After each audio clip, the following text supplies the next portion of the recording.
Naitwa Elfas Ndiaga Mkwami. Mimi ni mkaji wa hapa hivi Manyonji. Na mambo yenye tumefanyia leo hata si hatujafurahia hata kidogo. Wenzetu tulikuwa natoka nyumbani kuja kupiga kura. Tukidhani ni kura ya amani. Kumbe ilikuwa kura ya vita.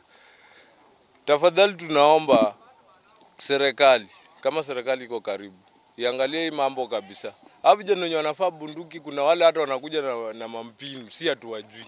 Mpaka mwenyewe kiongozi mwenyewe amefalia lakini tunamjua.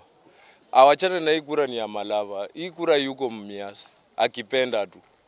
Hata rais penye yako akisikia. Tafadhali awachane na hii kura. Rashid Echesa ndiye amekuwa na watu. Na sisi tulikuwa tunaenda kupiga kura. Si hatukuwa na mambo na vita. Sisi tunapenda amani hata huku. Mimi majina ni Sylvester Majengo Mchiti. Nilikuwa natoka polling station kupiga kura. Nimeshapika. Kitoko nimeona msafara ya magari ambaye kidogo kuuliza hata na hii ni kani. Nikapata ni mheshimiwa Napina Bwera. Alikuja na magari mbili. Sasa Kitoko za ile tuko kwa barabara pale tumeona msafara mwingine inafika. Kumbe ilikuwa ya mheshimiwa Eugene Wamalwa. Sasa kufika kauliza watu wamechaa hapa ni nini inafanyika. Akaambia kuna mheshimiwa na pia amekuwa hapa na vile hao nao waliona wakapendua magari yao wakapeleka kwa poma nyingine pale hivi. Sasa katika era la kati watu wa hiyo ni kawaida.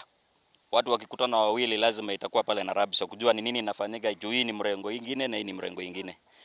Sasa katika era la kati na Eugene Wamalwa walikuwa wamesimama kwa barabara. Hao walisuka tu na kuanza kupiga watu nini na mtu mmoja tulimspot. Huyo ni jamaa kutoka Mumias huko. Ndiye alikuwa na hiyo kuni yenye ilikuja na kufamia hii kari yenye naungua ni ya mheshimiwa Eugene Wamalwa. Wakapika marisasi juu nini watu wenye walikuwa kwa sasa tumeokopa si punduki tunaokopa.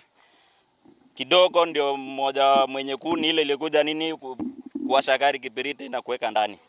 Walitoka kwa hii gari briefcase mbili, sijui ni ilikuwa ni ya pesa ama ni ya nini sielewi, na wakawasha gari moto.